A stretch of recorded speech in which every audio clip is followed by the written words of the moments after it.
Hi, this video is going to be looking at a hip mobility and glute muscle stretch that I often find myself recommending to clients. So I thought I'd commit it to video so that there's an easy reference point for them and for anyone else who wants to watch and use it.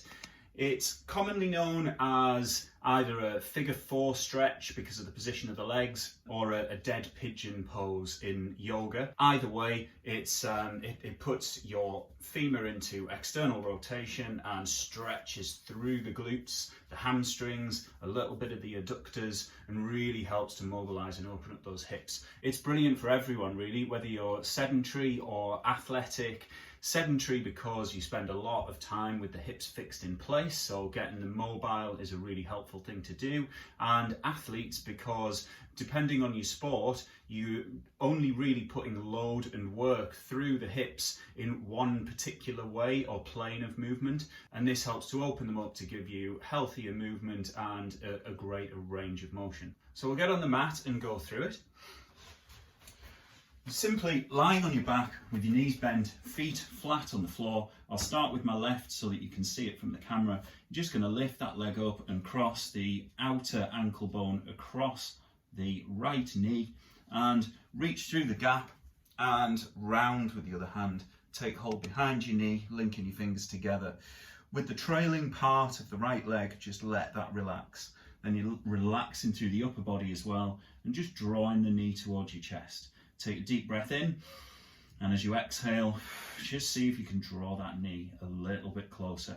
As you can see, I'm letting my sacrum, my tailbone, lift off the mat as well to deepen into that stretch if you can.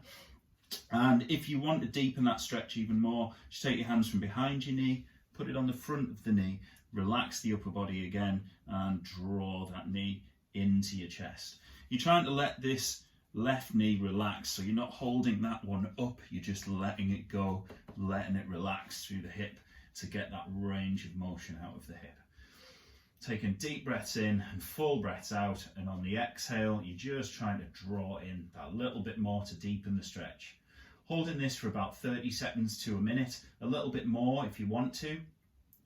Continuing to breathe, and when you're done, take a deep breath in, and as you exhale, gently let it go. Don't just let the legs spring out because you'll send that muscle back into being tense or even into spasm. And just lower down and switching legs. Bringing the right leg up, crossing over the knee, taking hold behind and drawing the knee in as you relax through the rest of the body. You can also experiment with this stretch by just rocking through your hips laterally, sideways. Usually dropping your hips towards the leg that you've got hold of. So in this instance, my left leg will deepen the stretch through the glutes. Continuing to breathe, and when you're done, 30 seconds to a minute, a little bit more if you want to, just gently release your foot down to the mat and come back to seated. And that's the figure 4 or dead pigeon pose for hip mobility and to stretch out those glute muscles.